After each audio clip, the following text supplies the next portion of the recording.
Lovin, your friendly librarian, and I'm back with some book love, so let's chat. Oh, wow. I just got home from work. If you've been with me before, you know I teach high school English, and it is October. It is the end of our quarter. We are writing final essays for the last 2 days with freshmen on all levels. So I am a bit exhausted, but I have been dying to sit down and talk to you because I feel like it's been so long. I'm pretty sure this says the last time I filmed was August 30th, and that's what it feels like. So I know the video probably came out like a week-ish after that maybe, but that's a long time to wait to talk to you. I have some really good books that I want to talk to you about. And then I don't have a huge book haul this time, which maybe you're probably happy about that because that's not probably your favorite part. But then once again, because school started, I have been recommending lots of books in my classroom, and I recommend, whatever is there that I've read that I can talk about. So I have a lot of those that I wanted to clean up, like as we're going through the school year this year. So I want to talk to you about some of those. Some of them are revisits, so I'll just quickly be like, hey, there's this, we've talked about this, we've talked about this. But there are several that for some reason, I don't know why, I've never actually talked to you about on YouTube, and I want to do that. Some book news, there is some great book news out there, so definitely want to touch on that during our chat. And I'm going to work real hard at keeping the videos shorter than they have been in the past. I know they're long. I'm hoping that if you are someone who watches my videos on a regular basis, you don't necessarily have to watch.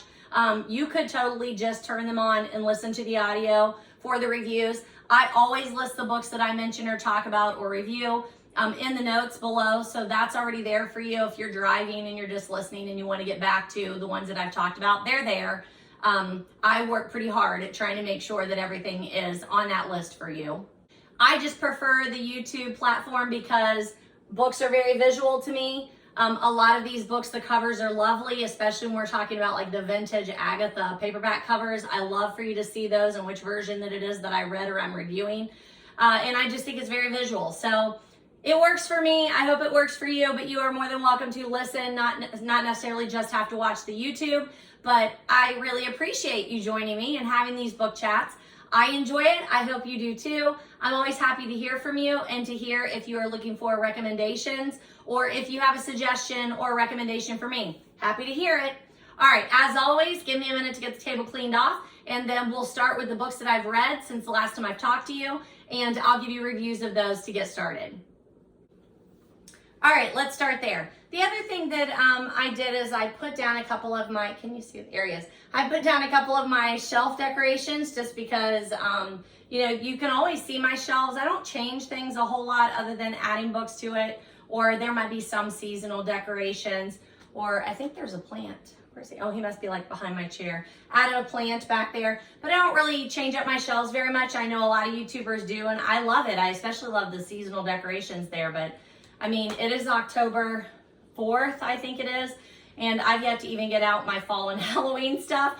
And I just get to where I'm like, if I put this off until everything is perfect, until I'm in full hair and makeup, until my shelves will be decorated, or until I get everything organized, I'm telling you, I just don't think I would ever do it. Not while I'm still working a full-time job. A little better at it on the off season, but yeah, so I hope that you are not bothered by that disorganization or lack of decorations there. I apologize, but I did put out, I've got this little mouse here that I think is adorable. He's like, it's hard to see him in the video, isn't it? He's like a little cast iron mouse. He sits up on my shelf. I've got this other one that I bought at a little craft fair, which is another little mouse that is knit, looks like. And then my group, I think I've talked to you before, I had a little crafting group. We meet like every 6 or 7 weeks. And we made these little mini books that slide in and out on this little bookshelf. So I thought that was super cute. And those are always on my shelf up here. So I'm gonna move those out of the way so we can talk about the books because that is what we are all here for. So first things first, let's change our date. If the last time it looks like that I talked to you was Wednesday, August 30th, today is also Wednesday. How about that? And I believe it is the 4th of October. So just to kind of give you a little bit of relevance, Wednesday, October 4th, 2023 is when I'm filming the video. It always takes me a while depending on what's going on between job and life how long it takes me to edit, because I do really edit my videos because I talk a lot. Like I might film for 4 or 5 hours and then try and cut it down to an hour and a half. So that's where we are. So that is when we will be filming this particular video. And I am drinking, what am I drinking? A Jameson lemonade. Irish whiskey with natural lemon flavors and carbonation. It's fairly good, but man, when I walked in today, I was parched. I wanted to do this video, but it's hard after working an entire day with freshmen and trying to get them to write essays and talk to them about, like, is this okay? Is this what you're looking for? Are you answering the prompt? It's a lot. It's a lot. Think about it. How do you want to describe to someone how to make sure they are writing a proper conclusion, when I don't like words like proper and what you have to do when we're talking about English? I don't like it. I don't like it. Anywho, let's start with those books that I have read since the last time I talked to you. There's a couple. I'm not going to lie. Let me look. The first one is Murder is Easy by Agatha Christie. You probably know me by now, unless this is your first time here. If it is, welcome. But I love Agatha Christie, and I lead an online group that is reading Agatha Christie in chronological order. We started in December 2021, January 2022, reading those in chronological order, and I love it. We Zoom, and we do that about every 2, 3, 4 weeks, depending on when we all check our calendars and see when that's conducive. You're more than welcome to join us. I think there's a link somewhere on here. If not, again, shoot me a message. I can always send you an invite. It's on Facebook. The group is on Facebook, but then we Zoom for our meetings. But the first one I'm talking to you about is this one. So this is why I love YouTube. Look at that cover. It's called Easy to Kill on this cover, but then it also does say original British title, Murder is Easy. So that's a big thing about Agatha. Again, if you follow me along, sometimes I know it seems repetitive, but it's a big thing to mention. And especially if you just stumbled on here and you like Agatha, I need to make sure you know these things. Some of her books have different titles from the British when it was originally published to when it came to the US, or if it was published in a short story form or a serialized form, I should say, and then turned into a book. Sometimes they change the titles. So the one that I did is this Easy to Kill, but it is also known as Murder is Easy. I like this one. I like it a lot. I don't think it's necessary to read Agatha in chronological order. My motivation for starting that group is that I had read some of the Agathas, and then I realized how many books that she had. And I just wondered, like, I wonder if I read an author from the first time they start writing through their whole, whatever you want to call that, how do they change? How do they grow? You know, what would that look like? That was my motivation, and it has paid off well. So this is, I think, our number 33 Agatha in chronological order. It's the 4th Superintendent battle. He's the main guy in this one, the sleuth per se.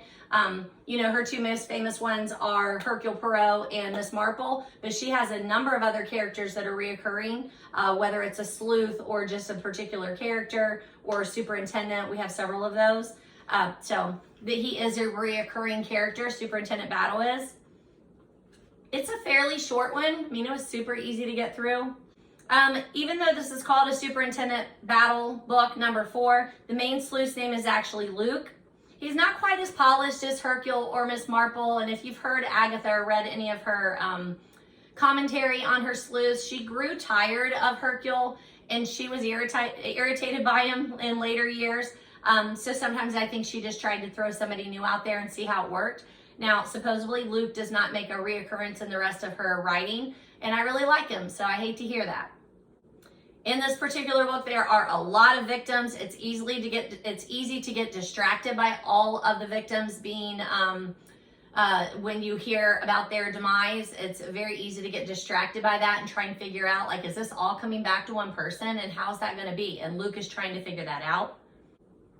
As in some of her other books, there is an early conversation that kicks off the mystery that starts the whole, like, what's going on here? Luke runs into a person in a train car, I think it is, on his way to London, is it? I think it is. I think it's on his way to London. And they have a conversation, and then later on something happens that makes him look back on that conversation and thinking maybe that conversation wasn't as crazy as it sounded back at the time. but unfortunately he is unable to talk to that person that started this whole thing. So he is left to go to the town and try and piece things together, to try and figure out what happened, or what is happening. I should say it happens. It's not over when he gets there. It's more of a serial killer, which we don't normally see. You know, not to this extent in a Christie. And it's a fun one because, you know, you are following the characters. Some of those characters become victims when you thought they were suspects.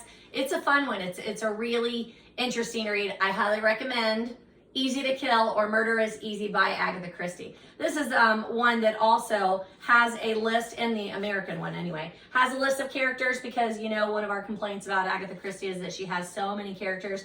I'm actually going to talk to you about Stephen King's Salem's Lot later on, and I have not read a lot of Stephen King. I'll talk about it later. But then I was like, are you serious? Like, we complain about Agatha Christie having so many characters, and this is Stephen King, and I can't even keep up with all the people he's introduced so far. So not as unusual as I thought. As we've been complaining about Agatha, you never know. Like, it's hard to keep track of victims or suspects when there's so many people being introduced to you all the time. So highly recommend Agatha Christie's Easy to Kill.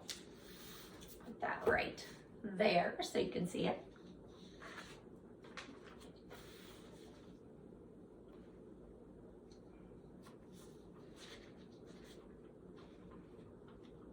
The next one I do not have a copy of. It is The Perfectly Proper Paranormal Museum. It is the Perfectly Proper Paranormal Museum #1 in the series. So the first title in the series is also the title of the series. It is a cozy mystery. I listened to the audio. I actually read a sample of the author, Kirsten Weiss, is how I'm going to say it, W-E-I-S-S. I read a sample of her Gnome Alone cozy mystery like around Christmas, and then I was unable to get it from my public library, which is where I get all of my audios, almost all of my audios. You know, I have like Free Booksy and some other places that I get audios for free, but most of the time it is, actually I don't think Free Booksy does audios. Yeah, almost all of my audios come from Libby, from my public library. So if they don't have it, Hoopla maybe, then I just usually don't get to read it. And I put it on a list and I come back to it every so often and hope that it becomes available. But that one has not become available. But her name came up several times during my Killing Time with Cozy's book chat that I attend on YouTube on Sunday afternoons mostly. And I'm like, daggone it, that author, her name keeps coming up. Maybe I should just try something else if I can't get the one that I want. Let me try something else. So this one came up. It's definitely a cozy mystery. Lots of hallmarks of the cozy mystery. Someone in the midst of a life change comes into an inheritance or comes into a situation where they are running some sort of something that you're like, how the heck do these people make any money? And this is the paranormal museum that she runs into, that she needs to run for a little while until she gets her life figured out. Don't let the paranormal part run you off. It's not super paranormal. It's not heavy into it, I don't think, is Maddie Kozlowski. I think that was what it was. It was a good listen. She's at a crossroads. She's trying to figure out what to do with her life. A murder happens at the location that she is supposed to be learning to manage for a little while. And then, you know, you get a little bit of an introduction into the townspeople and her best friend who's running another small business in the town. Just super cute, easy. That's about, I think it was probably a 3 out of 5. 4, no, actually I did 4 out of 5, which means I liked it a little more than your average cozy. I would definitely continue, especially with this author, if not this series, but probably this series too. The other series of hers that I started reading, and I think I reviewed for you maybe even last video, was the first one in the Pie Town mystery series, The Quiche and the Dead. I really like that too. So I think that's probably why I did a 4 out of 5, is I'm really liking this author when it comes to cozies. Everybody's looking for something different in their reading. I'm all over the place. It depends on if I'm listening to a book, if it's a cozy or if it's nonfiction or if it's historical fiction or literary fiction, if it's horror. Like, I'm looking for different things in my reading, so you probably are too.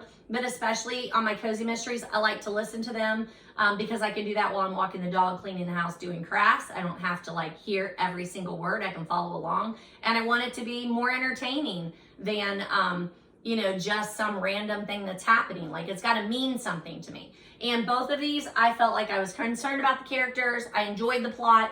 I thought it was set up rather nicely. I like getting to know the people that are in the particular town, so I'm really happy with this one.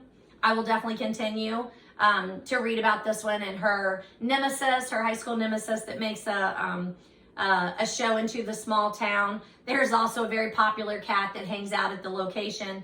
And there is a little bit of haunting and paranormal thrown in there, but not a lot. I mean, not yet. Maybe it's coming. There is some. You know, it's not a complete misnomer, but it's not super heavy, but I really liked it. I swear every time I make a video, I end up with a fly or two in the house. Now, it might be because my door is open, but it is fall in October. It's Ohio. It is lovely inside and out. So I like that door open so Stella can kind of hang out on the porch while I'm making the video. This is good. This is decent. I'm happy with it. A little after work pick me up to get through the video. Okay, the next one was kind of odd. We had read the book Appointment with Death by Agatha Christie, and then I realized that it was also a play. Where is it? Hold on. Yep, it was also a play in this 4-volume. No, this isn't it. Where is that?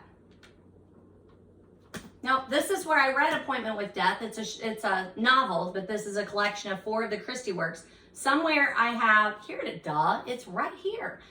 So I have Agatha Christie, The Mousetrap, and Other Plays. It was right here all the time. Here we go. So I realized that there was an actual play. Let me show you how long it is, because it's not very long. Right here. That right there is the play Appointment with Death. And once again, you know me, I'm just a complete Agatha Christie nerd and proud of it. But, you know, I always read the books. I like to listen to the books. If there's a play adaptation, like a dramatization audio, I like to listen to that. I like to watch all of the adaptations, TVs, movie, whatever there is. So when I found out there was a play, I'm like, I don't even know the last time I read a play. So I'm going to read the play and see how it lines up with the novel.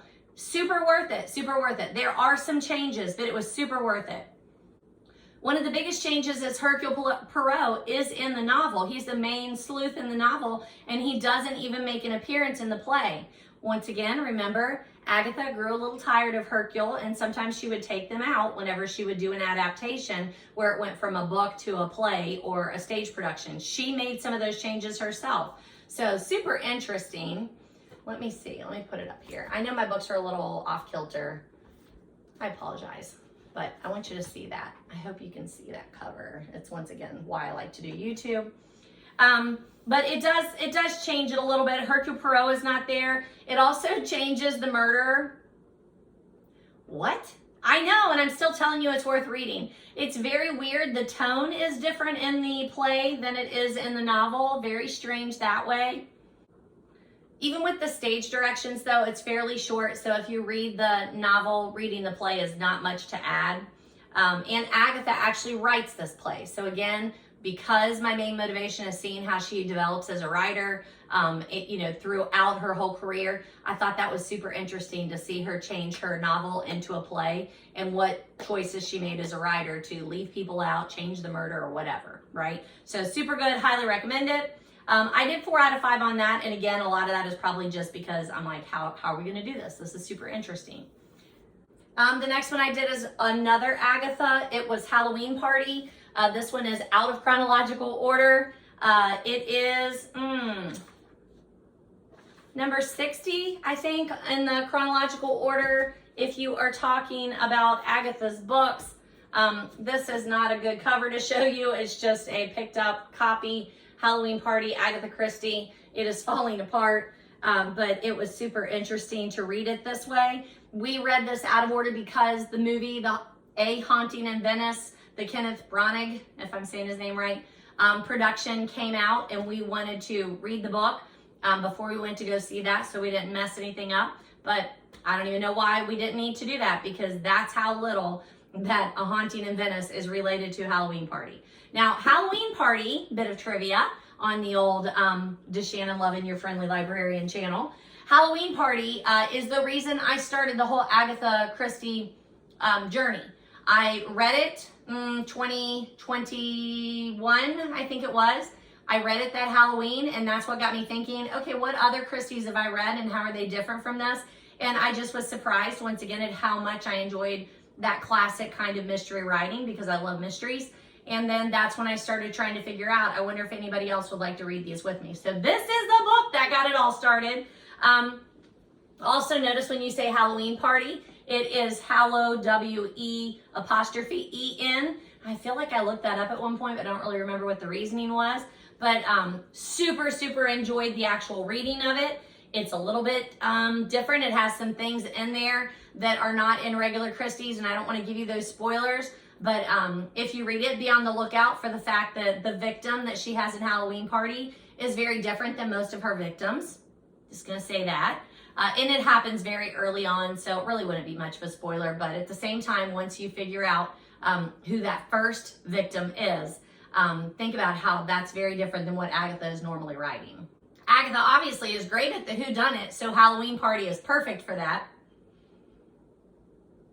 It kept me guessing till the very end. I had some suspicions, but I couldn't work out how that would happen. And then once again, once you get to the end, when you look back, you're like, okay, yeah, I could have figured it out. I just didn't. There's some very weird things in the book that I had to look up, like the kids' Halloween party having snapdragons. I didn't know what that was, so I had to look that up. Super interesting little party game that happened back in that time period. Now, Halloween Party, I believe, was written in 1960. Why don't I have that? 1960 something, I believe. And it has things happening in it that show that she's writing it not in the 1930s where we are currently in our chronological reading, but that we have moved ahead 30 years. It is very obvious. She makes, the way she describes people, some of the cultural things she throws out there would only happen in a novel that is 30 years past where we are currently reading. I want to say she even mentions a computer. I feel like she does. I love how in this one, Hercule Poirot is there and he moves from person to person, questioning people, interviewing them, trying to put them at ease that you're not, a suspect, but everybody's a suspect. It's a famous part where he does talk about the victim is often the cause for the crime when everybody's like, this has to be random. It doesn't make any sense. And he's like, oh, it always makes sense. It always makes sense. He seems to be really stuck on the personality of Joyce. She's just not well liked. And that just keeps nagging him. Like, people don't like her. Why don't they like her? Is that a part of the problem? What is going on? It's a great seasonal read too. Since we are in October, I highly, highly recommend read it, listen to it, watch it. There are several adaptations. There's the one with David Suchet. It's well done. But if you are going to the theater to watch A Haunting in Venice and you think it's based on this novel, barely. I couldn't even tell you like 5 similarities, barely. Oh wow, I did review this back in October of 2021, and my last sentence is, I'm really looking forward to reading all the Christie books in order starting in January 2022. And then that's when I put out the call and said, anybody else want to do this? And we've got a nice core group that gets together, and we call it the Agathas. The Agathas are meeting on Friday. What are we reading? What number are we on? So just highly recommend Halloween Party by Agatha Christie. I don't know. Can I talk to you a little bit about the movie? I'm going to. I know this is not a movie review channel. It's book review channel, book recommendation channel, book chat channel. But man, A Haunting in Venice, I am so glad I went to go see it. I talked my husband into driving for over an hour so we could get to a theater that had an IMAX so we could see it in IMAX. I'm glad that we did that. Bit of a cost difference when you're watching a movie in, IMAX, but we don't go to the movies that often, and we are about the experience. So I am glad that we saw it in IMAX. It has a completely different feel than the other 2 Kenneth Branagh adaptations. I'm sorry, but it does. I don't know. I'm happy with it, but they kept saying this is like a sequel to, I think it was Murder on the Orient Express. I'm pretty sure that's what they said. And it wasn't. And I feel like they really changed. I can never say her name right, but not Adirondack, but Arani, or whatever her name is, Oliver, the one that is supposed to be kind of a shadowing of Agatha Christie in print. They have her do and say some things that I think are completely out of character with Agatha Christie's portrayal of her. The friendship between her and Hercule starts off like it would read, but she's just kind of cruel. She's kind of mean to Hercule. And I do think even in print, she's a weird character. But in this particular adaptation on film, it doesn't ring as true as I wanted it to for her. Now, that being said, we've only seen her one time so far in our chronological reading, and it was in a short story, I think. Cards on the Table? No, that's a novel. I think we saw her in Cards on the Table. I don't know if we saw her in another one or not, but I don't know. I did really like it. I think it was a little too Hollywood. The jump scare at the very beginning, and then several times throughout the movie when I felt like they were just trying to scare me. I know it's Halloween and it's a haunting in Venice and whatever, but no, there was absolutely no humor, none in the whole thing. And the other two have had some like tongue-in-cheek humor. I don't know. Kind of felt weird for me. I wouldn't say disappointed because I loved it and I've talked about it a lot with anybody who will listen, but different than what I was expecting. I don't know. Tina Fey, I thought, did a great job, but like I said, I think it was the writing of her character that just felt a little disingenuous to how Agatha wrote that character, created that character. I would love to know what Agatha thought. I'm surprised that the family gave them so much leeway. I heard that there was a conversation, I think it was between a grandson and Kenneth Branagh, I think, and he was like, okay, here's what I'm trying to do, and he said, okay, I get it. So maybe there was some, a little bit more thought behind it than what I'm thinking. I don't know. There's my review. Go see it, especially if you're an Agatha fan. Don't expect it to be like Halloween Party. This is the other copy of Halloween Party that I have. Also a really cool little paperback, a Hercule Poirot murder mystery. This is super cute too. So throwing that one out there. The next book that I finally finished, I know I've talked to you about this book numerous times. At the end of the school year, I went to dinner with some colleagues, and one of the ladies that I teach with gave me this book. It is called Something You Can Count On, The Rosary of the Seven Sorrows of Mary. And she is Catholic. I am not. My son is getting married next June to someone who was raised Catholic. And she was just like, I think it will help you understand her and where she's coming from, and then pass it on to her. It talks about the miracles of Mary, manifestations of Mary, something like that. And I'm like, oh, interesting. And then I kept waiting for that, and that was not how I felt like it read. It was more meditations on Mary and trying to get you to understand Mary's, what Mary wants from you and what she wants for you. I think it was more like that. It does come right out and say meditations. It's got to be self-published. It says Carl Brown on the spine. There's no publication house on here until you open it up, and then it's gloryofhomelife.org. And it's copyright 2022. He explains why he has the colors and the very simple cover on there. He has a dedication. There's a table of contents. There's notes. There's acknowledgement. There's a foreword. It's very organized, but it definitely reads as if there was no editor, which is fine. I think that the author's purpose, if we want to get back to freshman English terminology, the author's purpose is to talk to you about Mother Mary and why she should be in your life and what she wants for you. That is his purpose, and he does that. It took me a long time just to get through it. I don't really know why, other than I was using it as my devotion, and it was broken up kind of weird. So if it had like a meditation, I only wanted to do the one meditation and then stop there. And put it right there so you can see the cover. He's very passionate about his purpose. He directly states what he is trying to tell you. He does not leave it to chance. He's very, hey, if you knew the answer to this, why wouldn't you be sharing? It doesn't make sense for you to know the answer to life and you're not giving it to other people. Why would you do that? He's very adamant. His passion comes through as he also weaves in his story of Catholicism. The whole book is really grounded in scripture, which I super appreciate when I'm reading a devotion. It's very refreshing these days to read a devotion that is biblical and based in scripture. And then at the very end, he ends it with some good applicable prayers. And I just, again, I really appreciate that. It also has places where you can stop and reflect and write your reflections. So I think it would be helpful to any Christian or someone who's interested in Christianity, not necessarily just Catholics.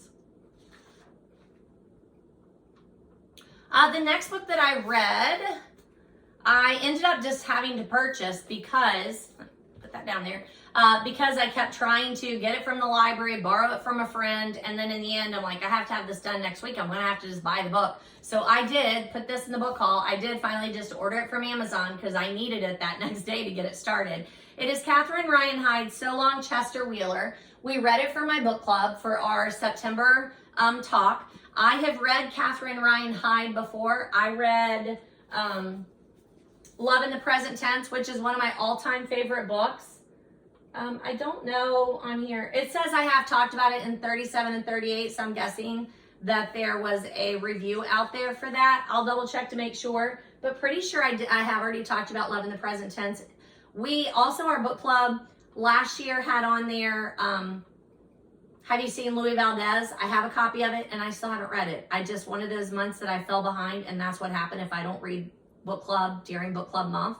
It falls behind. Even though I love her and I want to read more. This was a very satisfying book.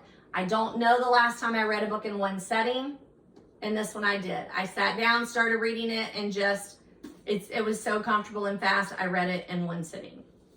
An evening, I think it was even. I mean, I feel like it came on like a Saturday, maybe afternoon, and then I just cozied up in the chair on the deck and read the whole thing.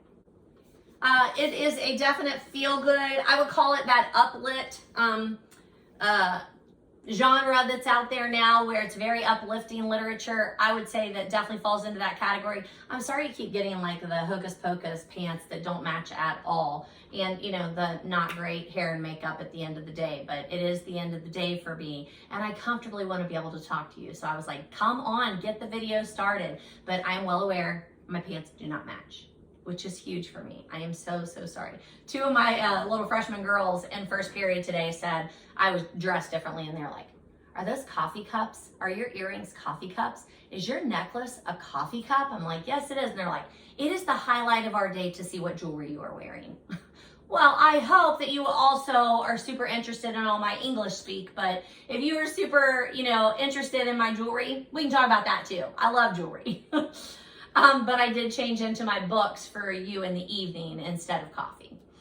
I'm not really sure why her books are so hard to get a hold of, especially like at our library. Like they didn't have the print. I also couldn't get it through Libby. I couldn't even get it through Hoopla for some reason. Because look how many books this chick has written. That's a lot. And like I said, Love in the Present Tense, pretty sure I heard about it through Oprah. I mean, why aren't her books easier to find? I don't know, but really, really like her kind of writing. It's inspirational. Her characters are always people who think they have life figured out and then something throws a wrench in it. And that would be in this particular book, the main character. He is working and everything's great. Lewis, it is. He's working, everything's great, and then all of a sudden he thinks he's gonna get a promotion and he gets laid off, or even let go. I can't remember if it's even laid off. Let go, and then he goes home and he confronts his partner, and all of a sudden the partner's like, yeah, I'm not sticking around for this. And he was like, I didn't even know we had a problem. We have a problem? So he is just propelled into this situation to where he has got to find something to do. And his neighbor, Chester Wheeler, his neighbor is at the end of his life. And he is a terrible, terrible person. But he needs someone to help him get through that last stage of life. And he wants to right some wrongs. Not that he's like...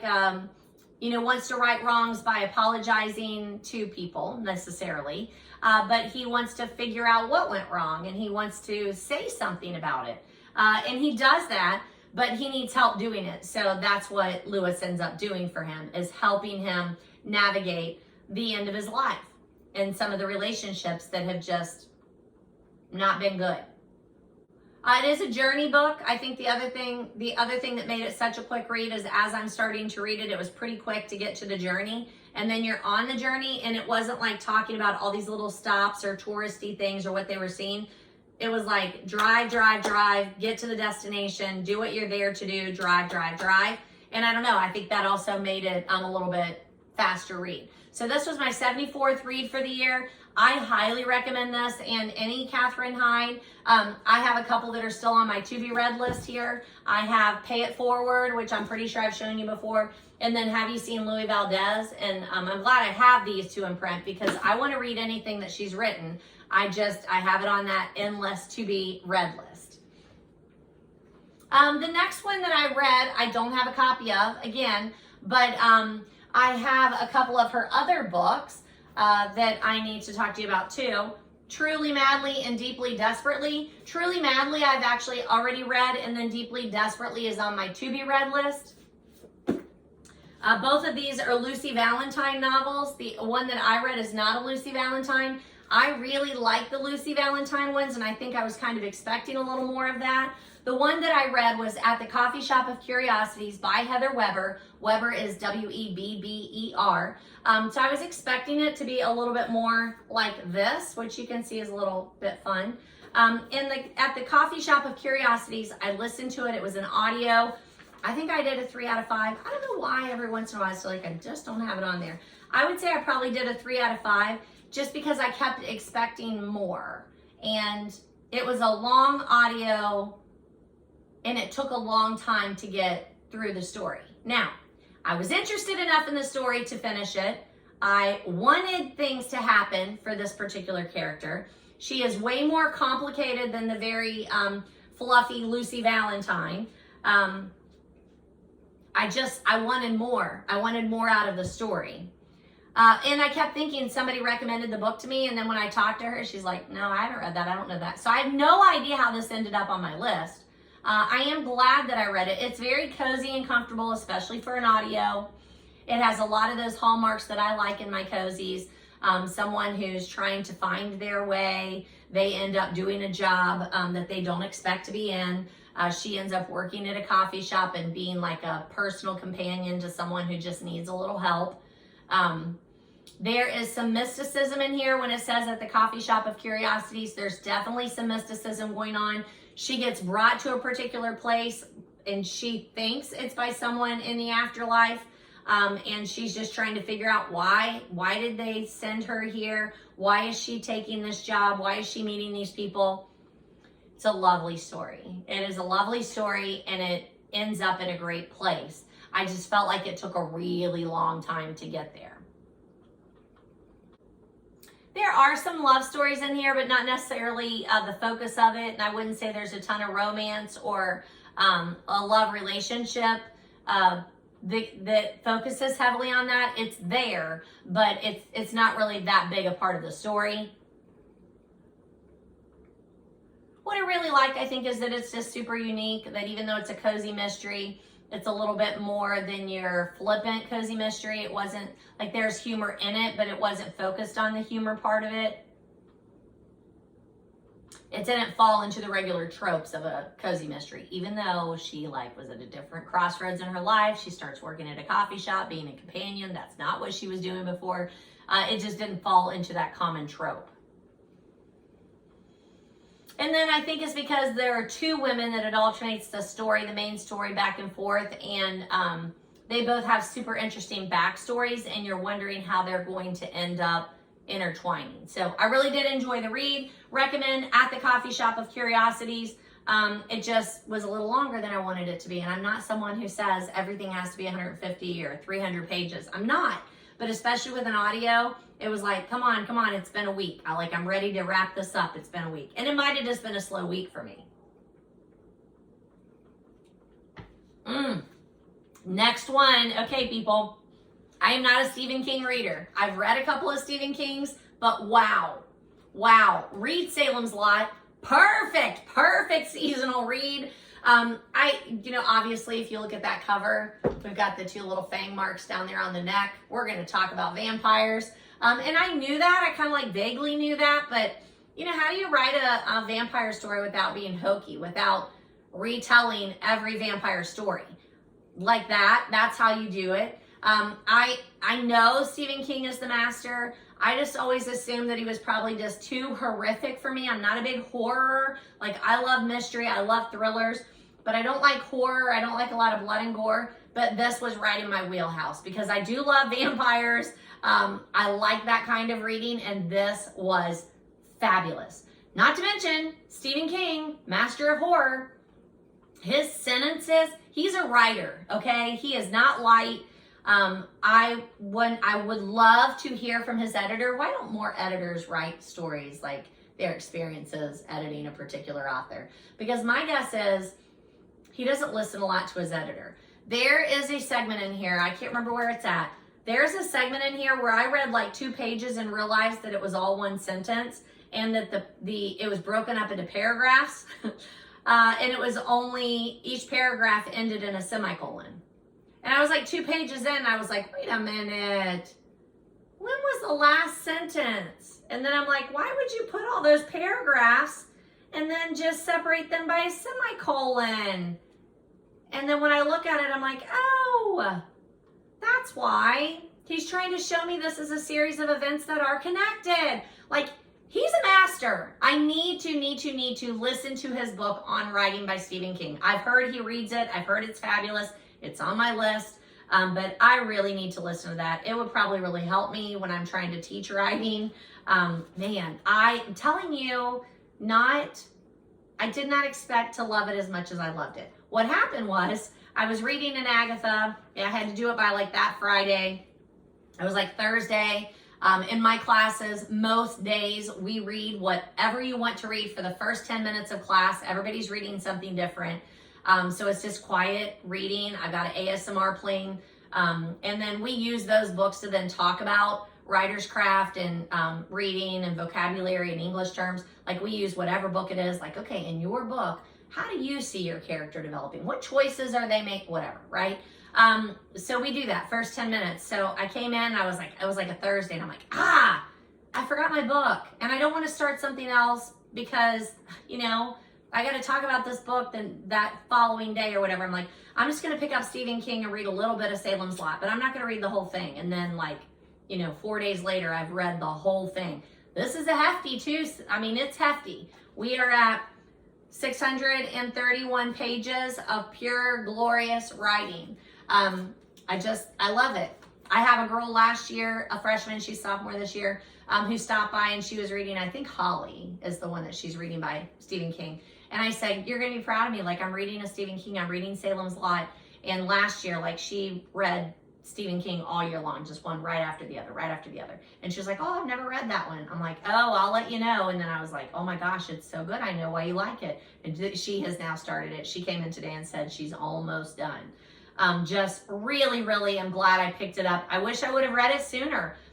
I'm probably going to have to try another Stephen King just because his writing is delicious. And just, so good. So many sentences I could pick out and say, oh, you know how we've been talking about illusions? Look at this. Look at how he treats this. Look at how he introduces this. Such good examples.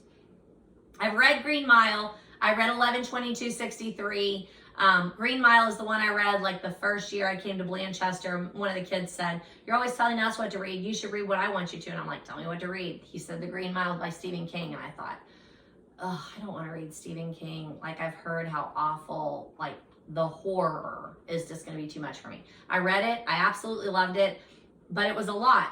And especially at that time, I was just like, oh, I live in the middle of nowhere. I'm home alone sometimes, and it would be too much for me. But that different time in my life, now I'm like, okay, I think I'm good. It was really good. I really liked Green Mile. I really liked 11/22/63. I listened, I think, to that one more than I read it, so it took a little bit longer than I wanted to. But that one was a really good one too. But man, I really like Salem's Lot. Amazingly entertaining, great example for how to annotate a book and just trying to pull out some of those Englishy terms. Highly recommend. The next one I don't have a copy of. It's Finley Donovan is Killing It. My sister recommended this one to me on audio. It's a very quick read. It's the first one in the series. The series is called Finley Donovan. It's by L. Cosimano, I think it is. A super fun audiobook, just very fun. Not serious at all, even though she is a contract killer and kills several people within the book. Some of them are accidents. But she's an author, and she's a recently divorced author. The kids' voices on the audio was a little like for me, but past that part, just the whole concept of the fact that she's talking to her editor about a book that she is writing, and someone overhears it and thinks that it's like her real life, so they need her to do a contract killing. And she's like, wait a minute. But at the same time, she's hard up for money. Her husband has left her for someone else. She has 2 young kids. Things are not going well. She needs to make money, and she needs to make money fast. So purely entertainment here. It's light, it's humorous, even if it is very outlandish. So just a quick audio if you're looking for a quick read. And then another Agatha Christie. Now the one that I have here is 10 Little Indians. If you know anything about Agatha, you know that this one has multiple titles. It has a very offensive title that it started off with, and then 10 Little Indians, and then There Were None. So depending on which book that you have, it might have different titles. And I would encourage you to look up that background a little bit. Wikipedia is a wonderful thing when it comes to Agatha Christie. It gives you all that background. It tells you like where it was first published and what the titles were, if it was serialized, what comes before, what comes after, the critiques. It's great. Wikipedia does a great job with Agatha Christie. And of course, I read all of it. I also listen to the All About Agatha podcast, which I highly recommend if you're an Agatha fan. It gives you really good background in literary criticism. I would probably say this might be my favorite so far. I mean, it is the best-selling mystery of all time. It's the top 6th best-selling novel of all time. You know that Agatha Christie is the best-selling novelist. She is only outsold by the Bible and Shakespeare. So this, if you've not read Agatha and you need to start somewhere, this is it. I mean, just so entertaining. I had read it before a long time ago, so I would say this is also a really good one for a reread. So if you're listening to this, you're like, yeah, I read that book. I think I read it in high school. Reread it, especially if you can remember who the murderer is. When you read it through that second time, already knowing who the murderer is, masterful. It's so, so good.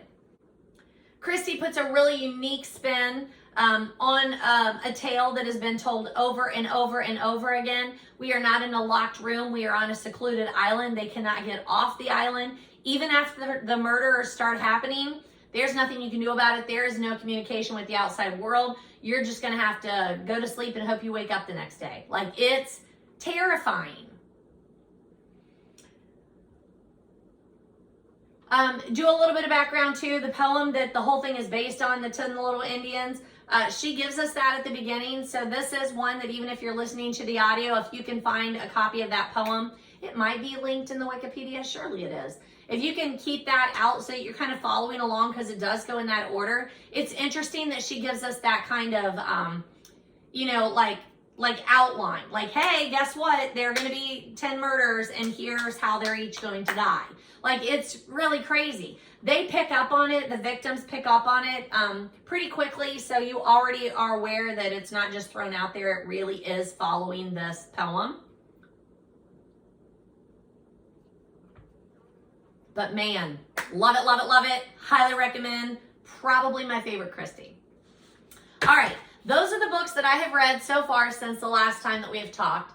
I'm pretty sure that's where we're ending. I've given you a couple that are on my to-be-read list by some of those same authors. And then now that I'm looking at this, there are a couple things I probably should mention. I do have, it looks like I added Love in the Present Tense. I added a review on July 24th. So that one I did already talk to you about, probably because I was telling you our book club was reading those books. Truly Madly. This one was out April 29th of 2020, so maybe I should say a little bit about this one. Notice this is like a great size for a paperback, like mystery that I'm going to be reading that's light.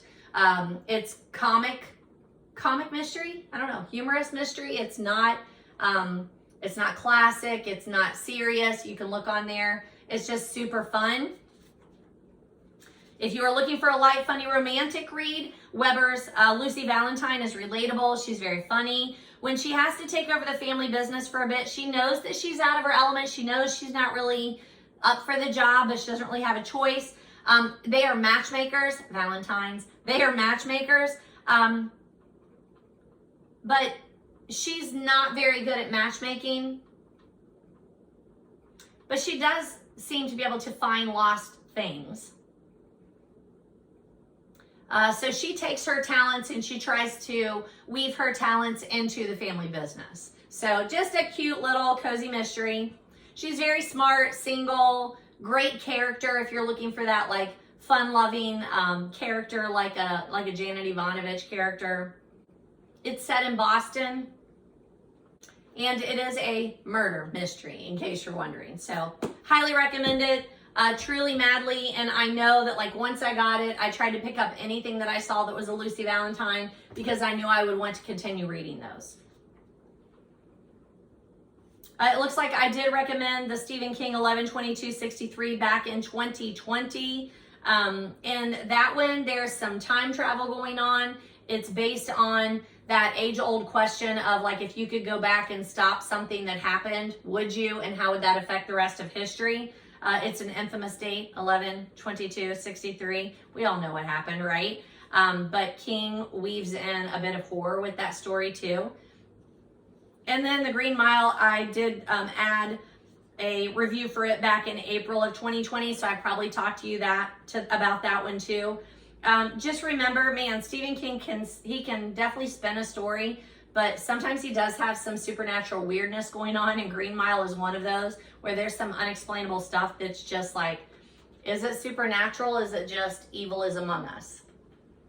It might just be that evil is among us and we aren't in tune to all the power that some people give evil. It's terrible, but I highly recommend it. It was a serialized novel, so you might see that. I'm thinking I might have it here, so I'll probably be able to show it to you in a minute, but definitely wanted to talk to you about that one.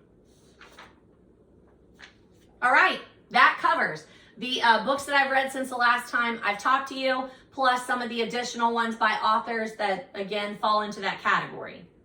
It looks like I talked to you about the Heather Weber series back in the first adult video that I did on Book Chats in number 5, and then also in episode 17. So just throwing that out there. Catherine Hyde, if you're interested in that author, I talked in videos 37 and 38. Stephen King, I've talked to you in lots of videos. The student video number 3, the adult video number 2, and then 9, 13, 20, 23, 25, 26, 31, and 37. So I've talked to you a lot about Stephen King. Sometimes it's because he just has a new book out, and I know that people that like him I just want to make sure you know, like, hey, he's got a new book out. So I've mentioned Billy Summers and If It Bleeds. And then I also had a couple of books that were on my to be read, Salem's Lot and The Stand. So now I've read Salem's Lot. Still need to read The Stand. And then on my short list is his nonfiction book on writing, which I have a copy of, but I really want to listen to the audio because I've heard that he's the one who reads it. Okay, that's going to take us to revisits, corrections, and updates. I think it's a pretty short list. So let me grab those and put those up here and give you a little chat about those. And then I'll add some recommendations that I've been giving in my classroom, okay? Thanks for hanging in there. All right, while I am rearranging books and things, I am listening to a recent YouTube person that I've come across. She said she's new to YouTube, but I've never seen her on any platform. And it is Victoria Sampley, Sampley. She goes by her name on YouTube. Super interesting. She reads a lot. She is focused mainly on horror, lots of young adult kind of supernatural kinds of books, which is good for me, obviously. Very seasonal, and the young adult really helps to remind me like, hey, these are out there or these are coming out. So I've really enjoyed her. I did today click on the link to look at Instagram because she makes a big point of saying she's new to YouTube, but she already has a big following. Let me see if I can get there. 2,400 views on something that was posted like 3 weeks ago. I don't know if I can I do that? Yes. 600 subscribers. So, I'm at 300 and I've been on here for years. But she also is very good at, the whole thing that kind of baffles me when I'm making YouTube videos. I enjoy that the platform is welcoming to all types of people. Those of us that just film it on my, I film it on my iPad with my, video camera. I upload it into iMovie. I edit it there. I put an intro. I put a music track at the beginning, but that's about all I do because I am actually, my main job is my main job, and I do this for fun. And I don't know, she might be monetized, so there's that. I don't really know how to tell if that's what's going on. But she has beautiful covers to her videos. She also does other things other than just book reviews.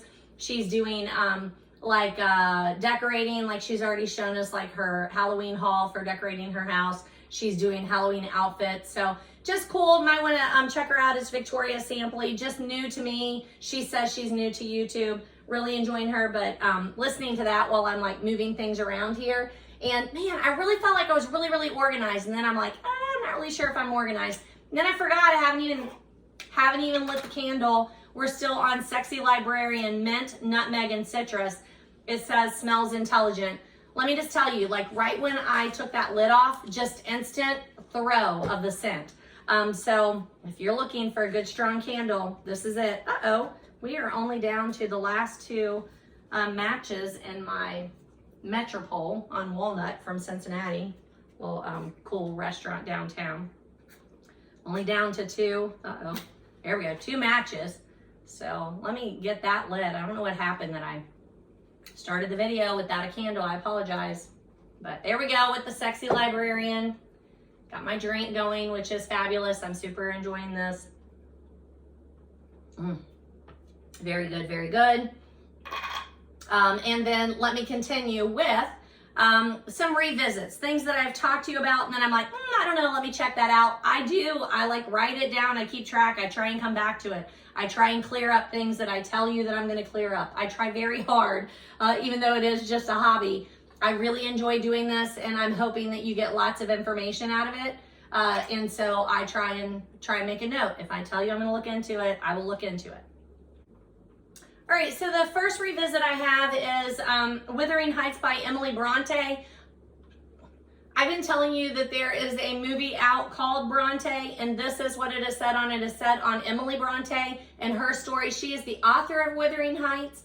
And I did have a Goodreads review out there for Wuthering Heights, but I don't think I actually did review it for you. So I'm not a huge classic fan. When I read these, they were probably I read them in high school, or I read them for during my college, my English degree, read them for that. I didn't love that. That was just not the kind of writing that I love. However, this is one of those books where those characters set you up to know that, hey, you're going to read 50 more books that have these 2 main characters, the same kind of trope going on. So you might want to know it is a retelling of Wuthering Heights. So the characters, the storyline, it manifests itself over and over and over again in books and TVs and movies. Heathcliff and Catherine are a big deal. You should know where they come from. They are unforgettable characters. It's set in 1800s, early 1800, 1801, I believe it is. So you do get that historical fiction, but mainly it's known as a classic, not technically historical fiction. I think more historical fiction is when there is a book that is written, and maybe that's what it is. I don't know. I'm not super technical. But historical fiction to me is a modern book that's been published that is set in a historical time. This is back in Emily Bronte's time. I don't have her life, her dates on here. Here we go. Emily Bronte was born in 1818. She died in 1848. And this story is set in 1801. So a little bit historical for her, set before her time, but not much. And just remember when you're reading a classic that classics are not written at the same pace of what we are expecting stories to be written at now, whether it be a romance or a thriller or a mystery. These are written for a time when people bought a book and they wanted to savor the book sitting by the fire and reading a little bit each night. So a little bit different pace there, but I highly recommend, if you've not read Wuthering Heights, it is definitely one where you need to know those main characters because they are brought up again and again and again in modern fiction. I talked to you about Emily Bronte in 35, 38, and 39, so I just wanted to kind of clarify that. The next one that I wanted to clarify is I've talked to you about Ali Condi, and I'm pretty sure that I've actually reviewed for you her book Matched, and I've talked to you about it, but I don't know that I told you that there are two more that I have in the series. I have Reached and I have Crossed, so both of these are in the series.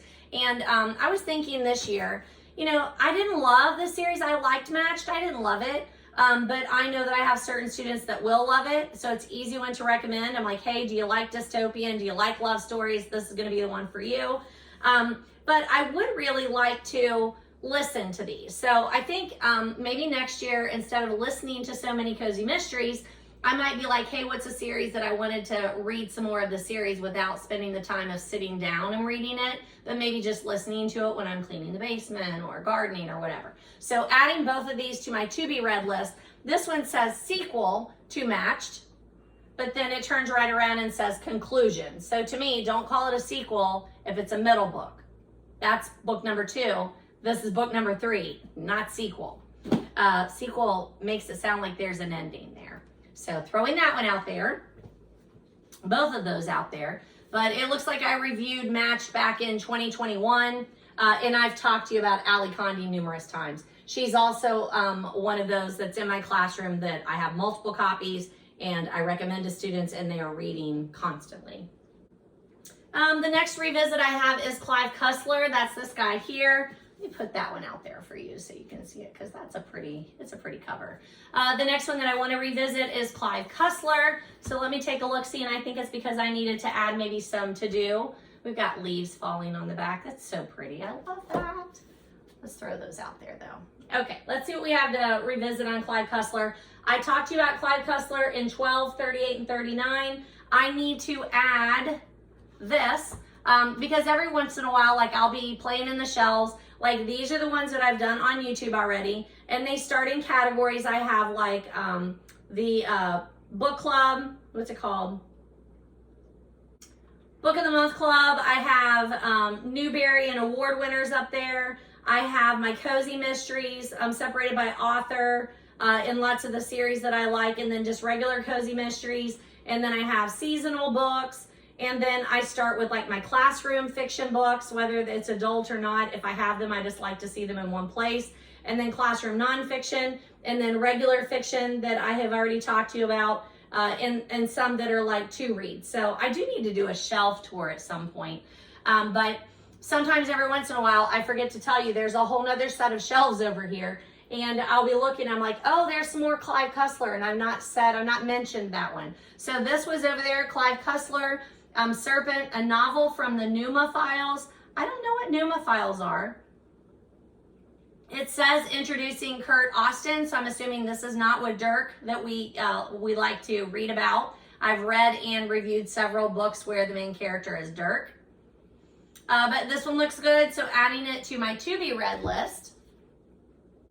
Dirk Pitt is that guy's name.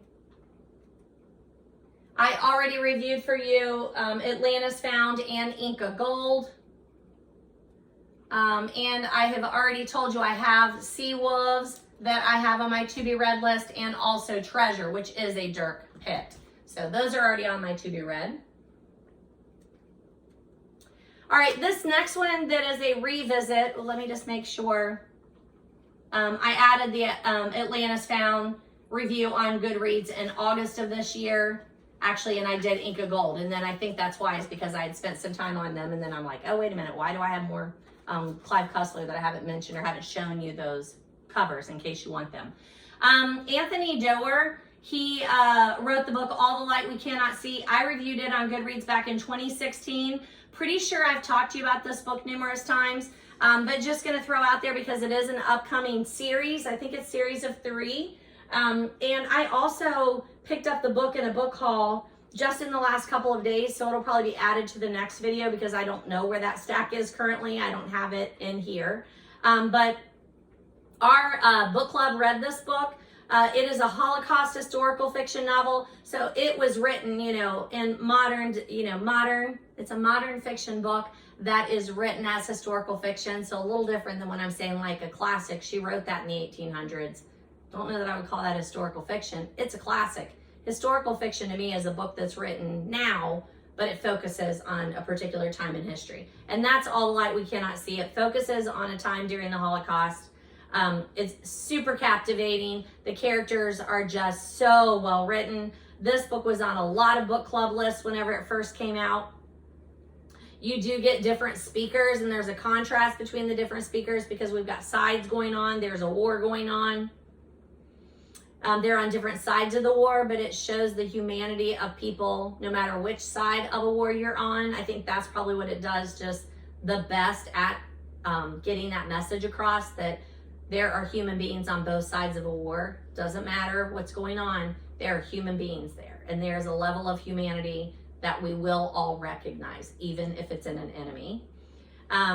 Beautiful, beautiful writing. It begs to be read out loud. So if you want to do an audio, I think I've done it both, if I'm not mistaken, both formats. I think I read it and then I think I also listened to an audio, but that it's coming out as a series, and I think I have it down when I'm talking about like books to movies. I think it's a 3-part series if I'm not mistaken. So we'll come back to that one in a little bit too. All right, my next revisit, John Grisham. I keep talking to you about him and then I keep finding more books or realizing that I have reviews out there for some. So let me kind of see where we're at. The first one I know I want to tell you is The Broker. I added a review September 23rd for that one. But I'll be honest, you know, like if I didn't review it when I read it, a lot of the John Grishams fall together, but I still highly recommend him and I'm still going to read all of his books. I really enjoy them. They're page turners, they're thrillers. Some of them are courtroom dramas. Those are the ones that got me hooked on him to start with. But he does have a couple of outliers that are not courtroom dramas, and I highly recommend those too. I think he probably came up lately because I love the seasonal book, Bleachers, where it is a group of guys are coming back to their hometown where they played high school football because their coach is dying. They're there to pay their last respects, and big old fly. And I'm not sure if that's a fly or a bee. We might have a bee in the house. Get a bee in our bonnet. Get out of here. Move it. And in the midst of doing that, that is definitely a bee. So I do not want to get stung here. Go away. Please go away. In the midst of dealing with the death of their coach or the impending death of their coach, they start talking about something that happened when they were playing high school football that hasn't really been dealt with. Super, super good. Not a courtroom drama, but I always mention that in the fall because it's a beautiful like description of setting. I've got kids that want to read about football. The guys talk about like plays that they had during their high school career. And it's an easy sell. So I think that's why I've talked about him here lately, but I did add this review of The Broker. But it's a little harder to remember. I vaguely remember it. But here's what I know about Grisham. He's an easy read. He is an entertaining read. If you are looking for something that makes you want to sit down at the end of the day and get caught back up on and make progress, he's your guy. He's a page turner. It's a thriller. So I don't see that this one made it to the big screen though, which is kind of odd. But it is the regular like John Grisham paper book size. So added a review for that one.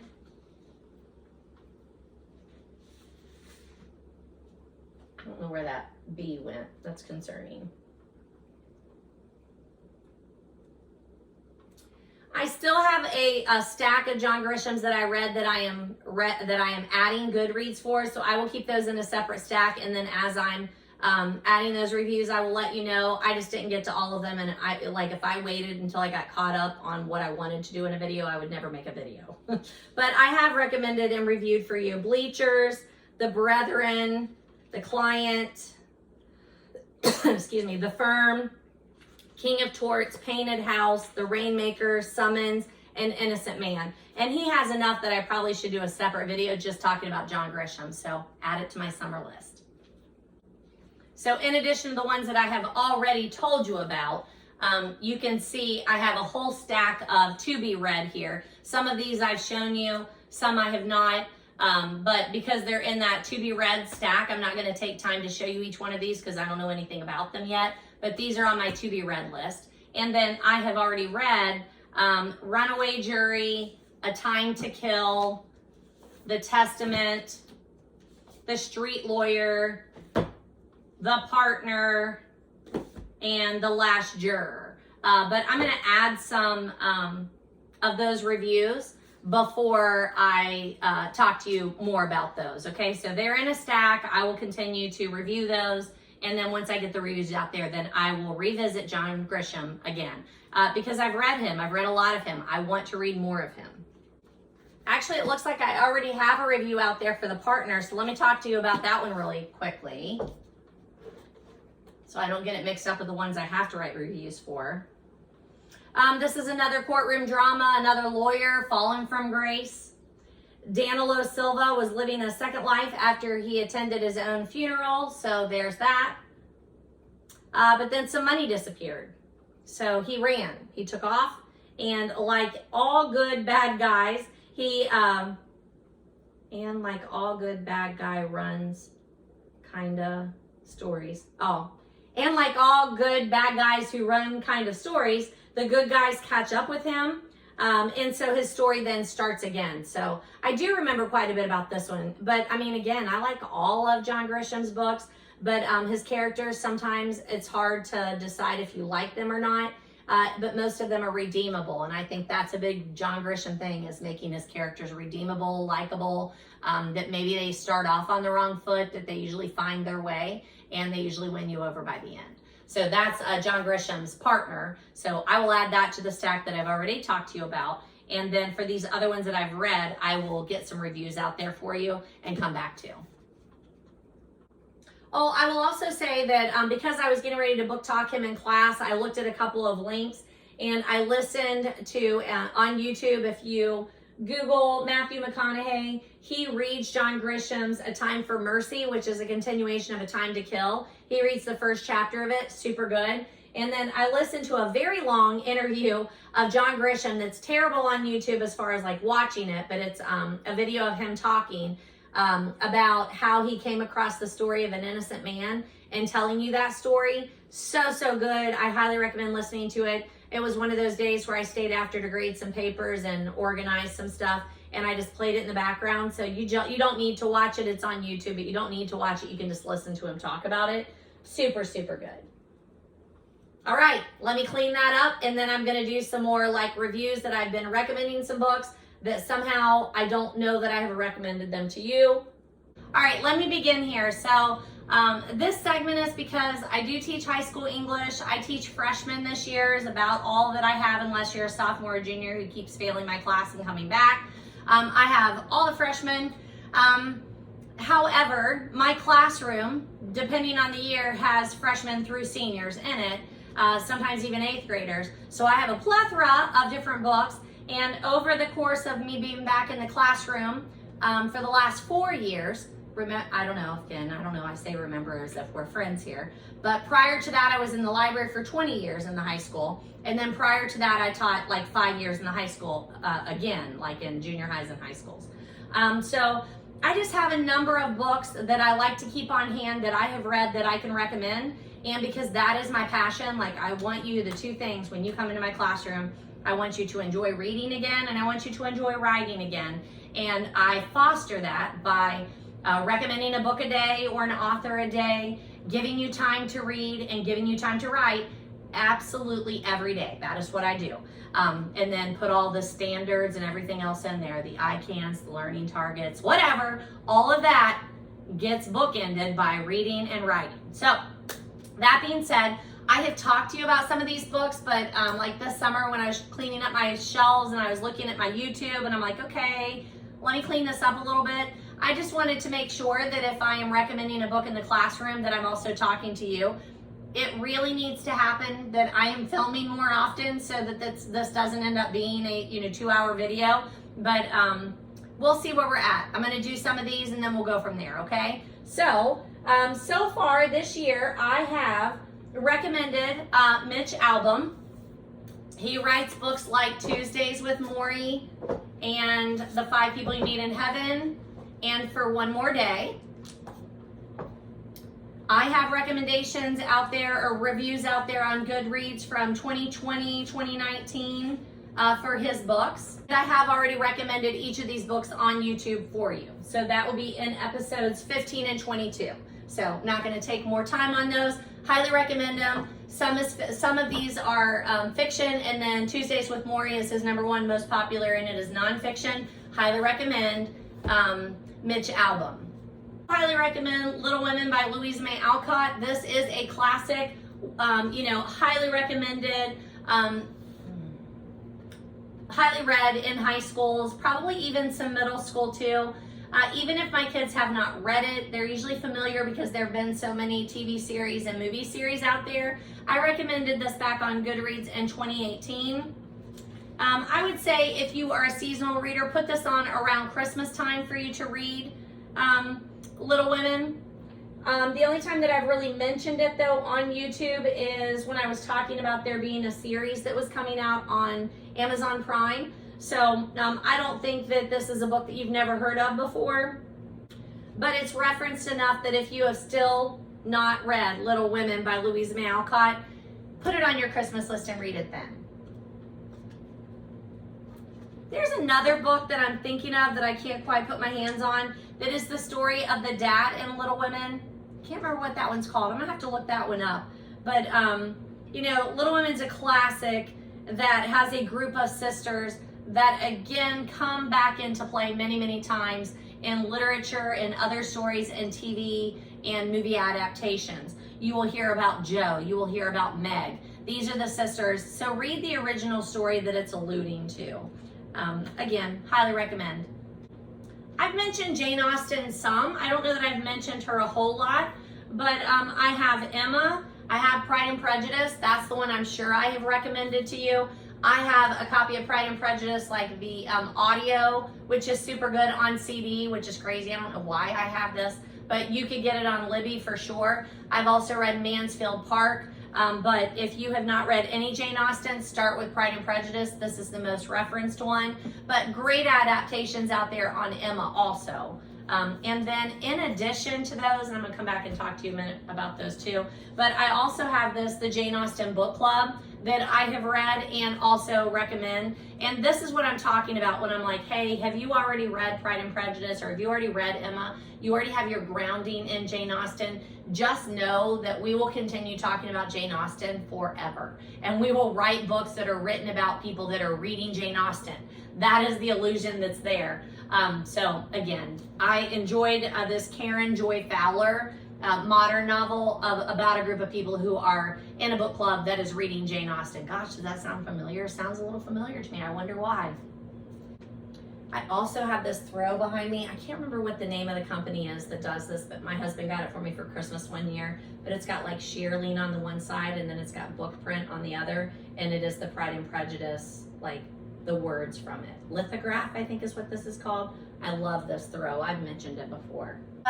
Speaking of like Pride and Prejudice, if you have someone who is trying to read to prepare for college, especially college that has something to do with like majoring in English, like that is on your to be read list. But honestly, you're just expected to have read some of these books. I don't feel like the push is out there now like it was when I was in high school preparing to go to college, and there was a strict like recommended read. You need to know these before you go. Especially because I was trying to be an English major, I think. It was like, oh my gosh, you have to have read all these classics before you go. But Pride and Prejudice has Mr. Darcy and Elizabeth Bennet. And those are two characters that we see brought up in literature over and over and over again. I'm sure I've mentioned them half a dozen times on my channel whenever I'm talking to you about a book and I'm like, oh, it's very much like Elizabeth Bennet and Mr. Darcy. There is a definite trope going on there. And then Emma is the same thing. Emma is a character that is created in literature that has made her way into our culture. Now, Emma is a matchmaker, and she has never actually been in love, so guess what happens? Gosh, that wasn't predictable at all, and yet we love the story of Emma. It is told over and over again in many adaptations, but she does find out that love is not as simple as she thought when she was setting other people up. It's a little more complicated than that when it happens to her. But highly recommend if you are looking for a classic and you are a romance lover, which I am not usually, but I will reread and watch any adaptation of a Pride and Prejudice or an Emma. and the that Jane Austen, that Jane Austen book club, my review, actually I just reviewed that in September to catch it up. And I hate to categorize anything as chick lit, I really do. Since I don't really know what the gender opposite of chick lit is. Is there an opposite of chick lit gender-wise? I'm not sure. But this is definitely a little more dramatic than just what I would call chick lit. It has humor in it, but it's more about relationships and real life, realistic fiction. It has more heartache in it and more struggle in it than a regular like chick lit kind of book when I'm thinking about it. And people just trying to get to the point of where they're healing from those just terrible things that sometimes happen in life. I do love that it builds the whole story around a book club, since I am in several book clubs. And yes, I mean, some of them have gone on for decades, and you get to know these people and you're doing life around these people. There are going to be relationships that work and ones that don't. But all the more enjoyable because you are building it around the whole Jane Eyre story. Sorry, Jane Austen, not Jane Eyre. That's a different person. Little revisit to Leigh Bardugo's Six of Crows. I talked to you about Leigh Bardugo back in episodes 13 and 18. And I reviewed them on Goodreads back in 2019 and 2017, so I don't feel like I need to do a whole lot because I have already reviewed those for you on my YouTube videos, but that is another one that's been a recent recommendation within my classroom.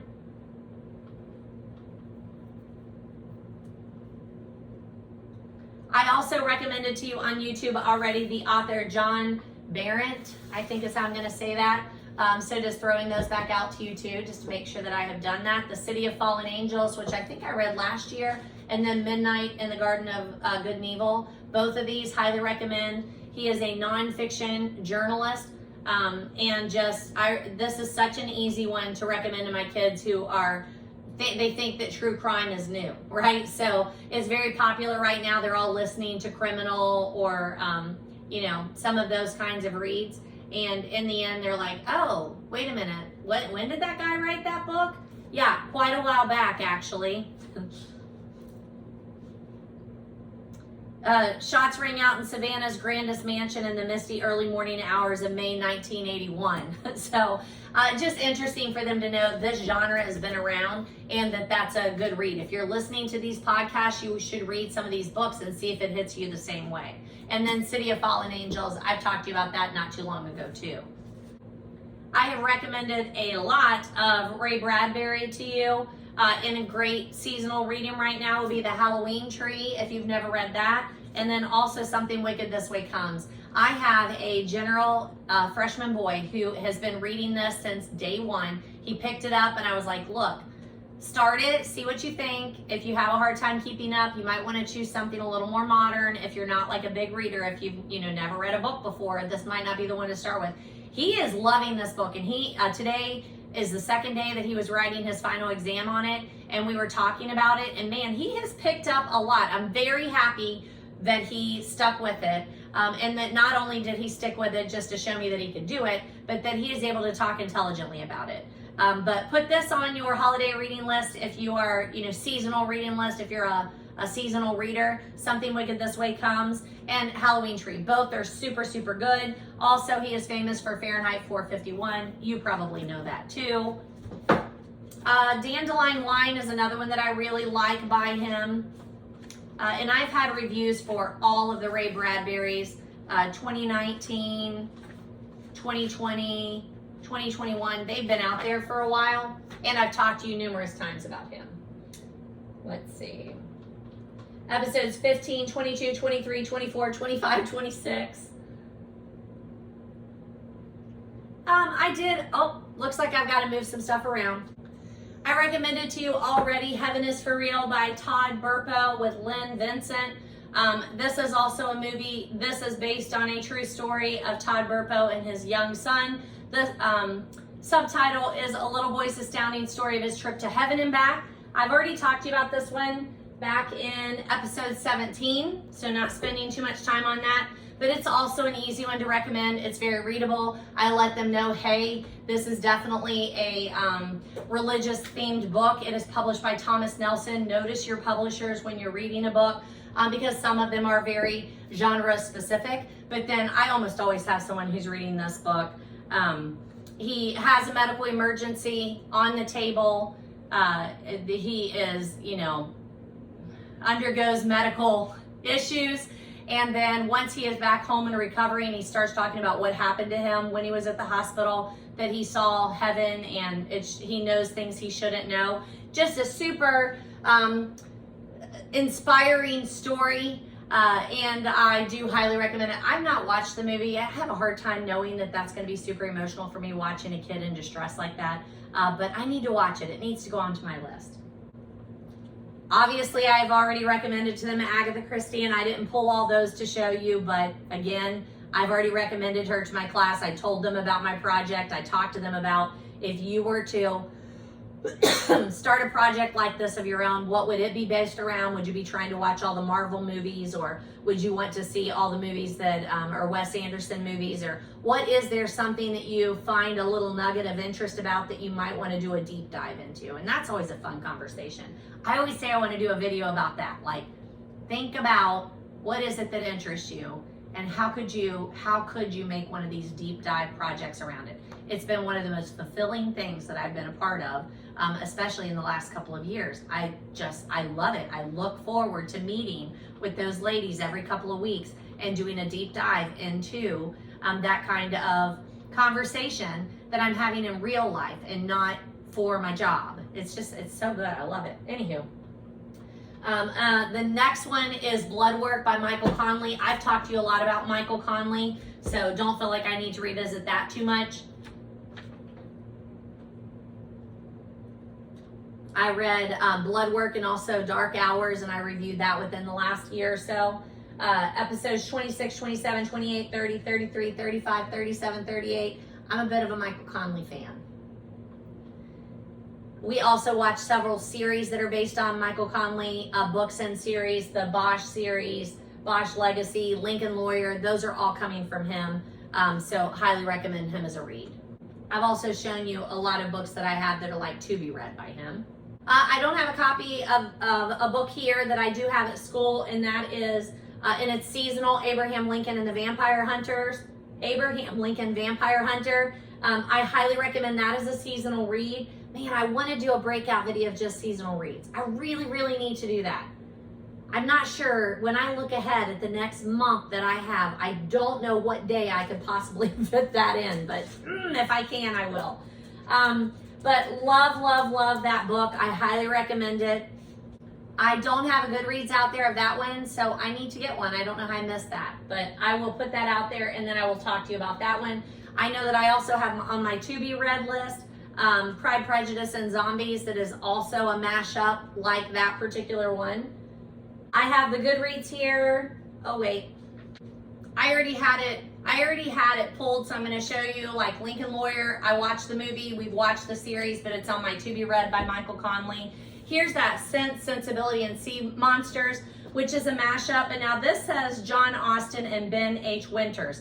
So this is not the Graham that the Abraham Lincoln Vampire Hunter is, but it's the same premise. So I'll check into that. The other one is, they also published Pride, Prejudice, and Zombies, but I haven't read that one either. So those are on my to-be-read list. And then I did talk to you a little bit about Stephen King with Salem's Lot. Here's that On Writing book that's on my to-be-read list. I also have The Stand, The Long Walk, and The Body, adding all those to my to-be-read list. Now, I'll be honest, I started The Body last year, and it was too much for me. I was just like, I do not want to read this. So I'm not sure how I'm going to handle that one. I might just not want to read it. I don't know. But after reading The Stand, I don't know. I'm gonna try. I'm gonna go back and look. And then I do have Jenny Han, The Summer I Turned Pretty. I don't have a copy of that. I do have a copy of It's Not Summer Without You and To All the Boys I've Loved Before. But The Summer I Turned Pretty is the Jenny Han that I have already read.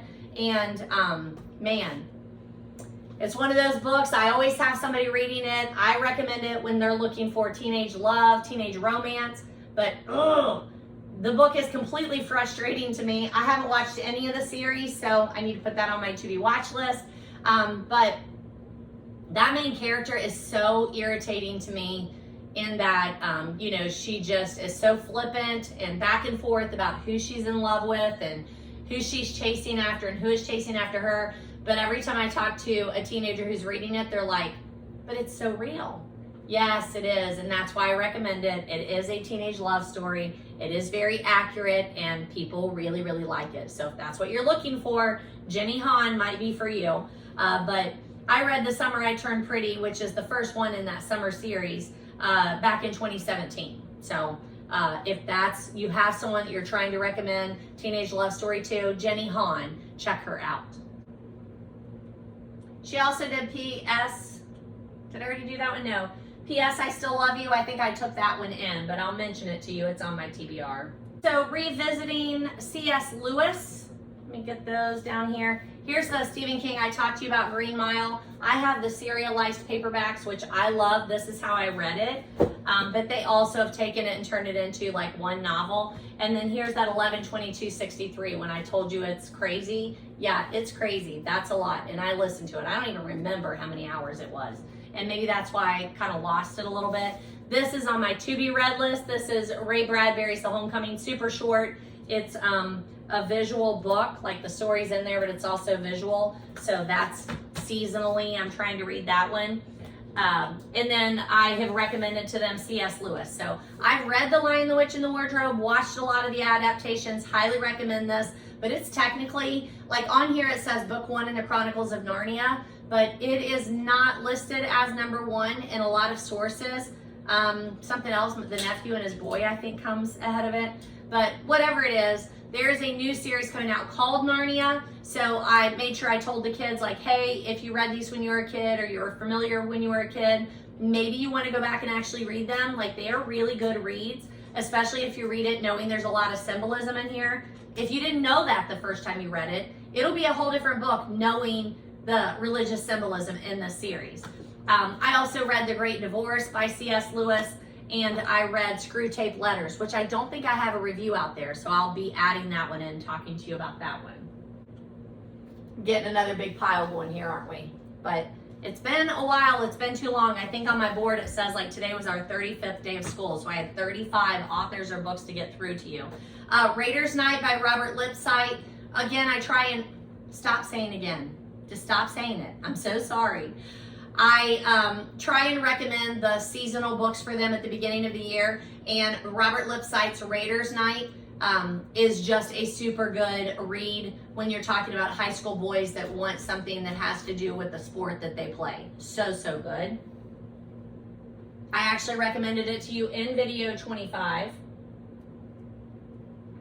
I recommended to you already David Lubar's Sleeping Freshman Never Lies. Super easy read, very fun, not a lot of serious content in there. This is pretty heavy and dark. This is not. This is for my funny boys. And I recommended Sleeping Freshman Never Lie back in episode 22 for you. I'm pretty sure I've already shown you these. These are on my to-be-read list, but C.S. Lewis Through the Shadowlands, which is the story of C.S. Lewis's life. And then also C.S. Lewis Mere Christianity. I think that's going to be my next devotional read. I would really like to read something more by him. I loved The Great Divorce, the Screwtape Letters, his Narnia books. Like, I have not read the whole series. It's another one that I would like to go back to. And I think maybe instead of listening to so many cozies next year, I might focus on something like that and try and make it through the whole series, because I do have them. I just need to get to them.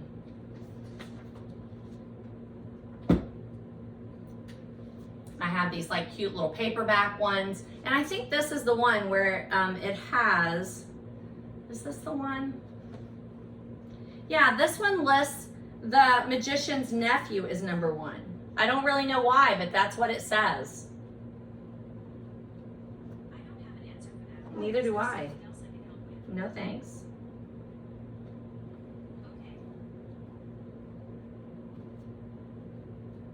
Yeah, this is so weird to me. So in this series, right, book series, I'm missing book number 2, but I've got book 1 is The Magician's Nephew, 3 is the Horse and His Boy. 4 is Prince Caspian. 5 is The Voyage of the Dawn Treader. 6, Silver Chair. And 7, Last Battle. And then in these, which is obviously an older series, it has 3 instead of Horse and His Boy is The Voyage of the Dawn Treader, which is number 5 in the last one. 4, The Silver Chair, which is number 6 in the last one. 5, The Horse and His Boy, which is number 3 in the last one. And then 7 is The Last Battle, and 7 is the last battle in both series. So I'm not sure what's going on there. I don't know. I don't know what's going on there. I'll have to figure that out, but it's on my to be read list, and I'll get back with you. All right, I have already recommended to you Rick Riordan, The Lightning Thief, and The Sword of Summer, Magnus Chase, and the Gods of Asgard.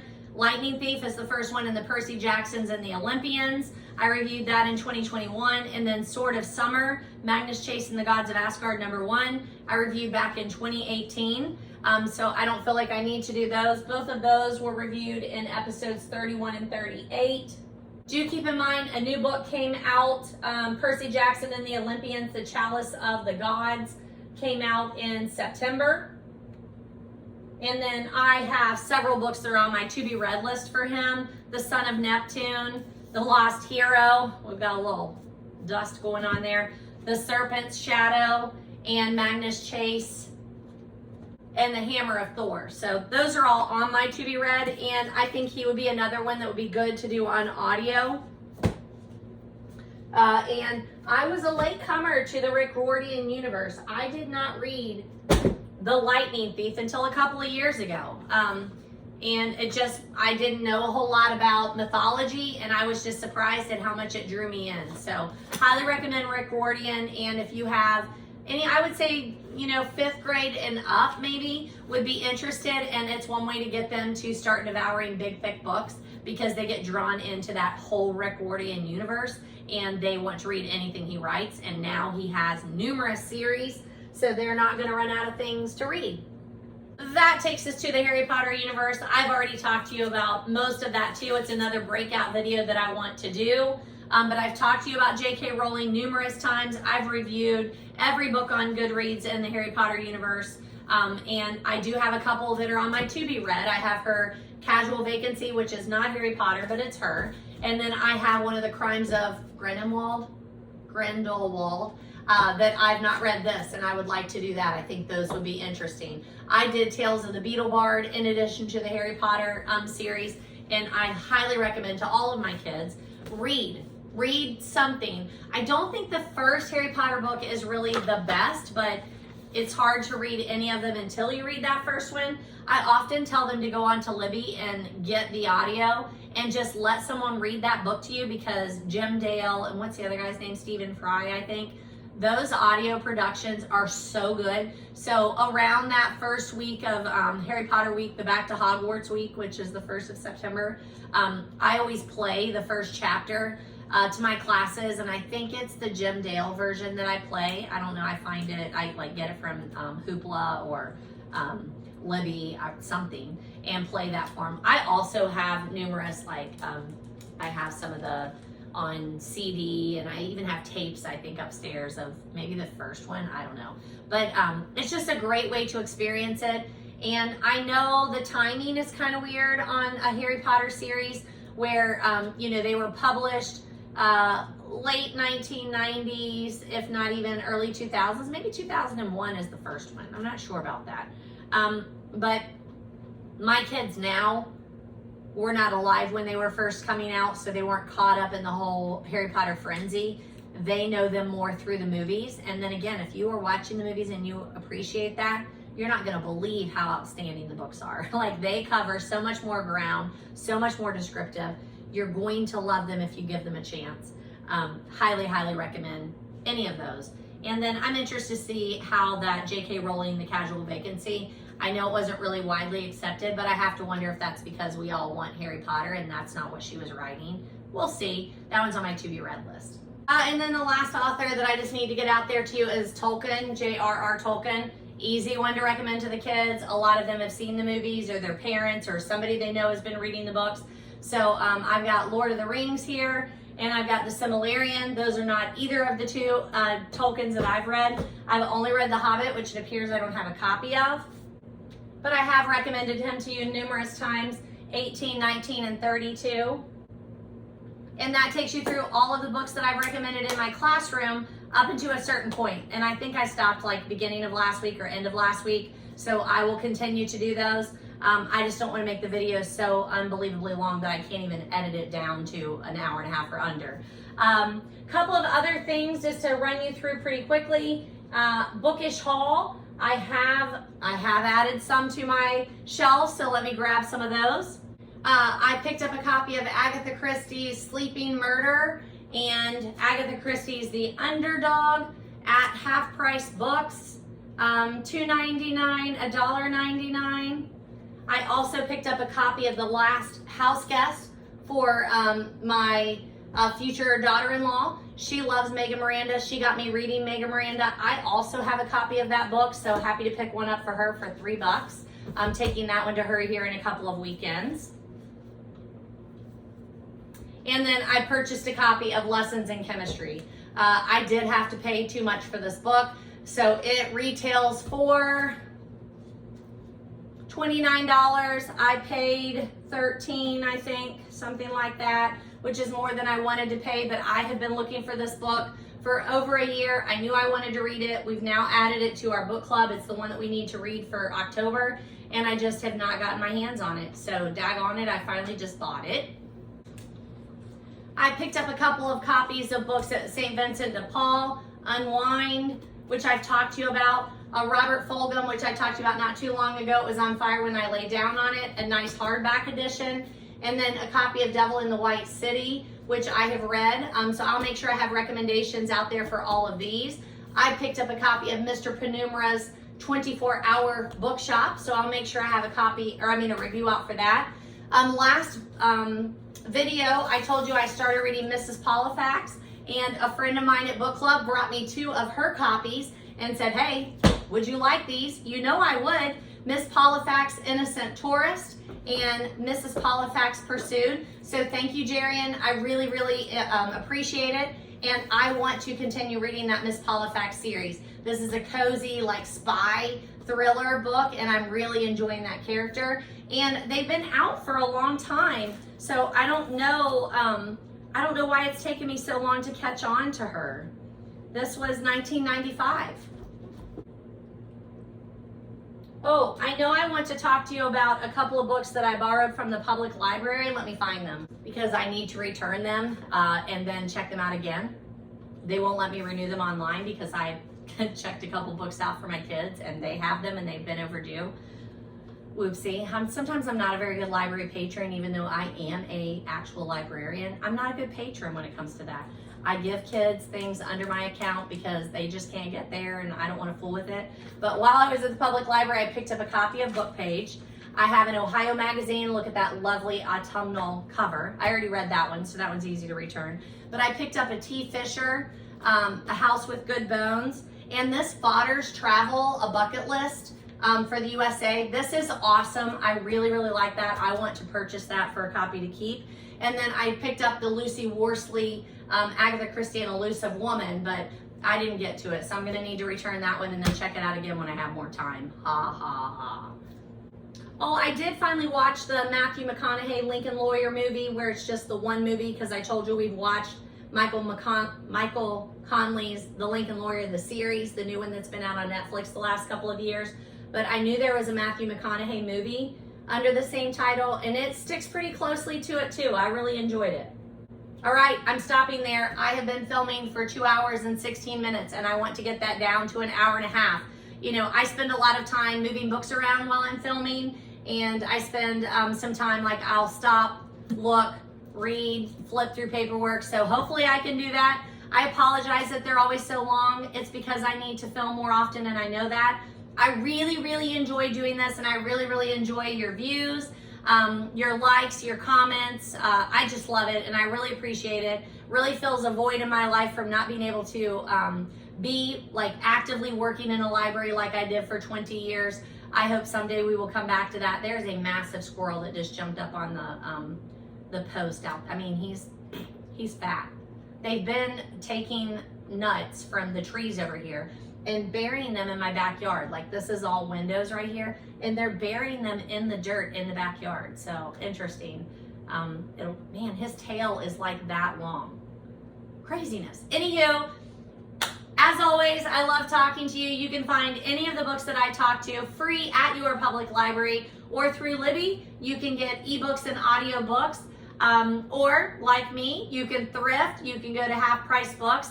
Little quirk about Half Price Books. I took a whole box, it was like a printer paper box of some books that just I knew I wasn't going to read. People have given me, I don't, want that particular book or whatever.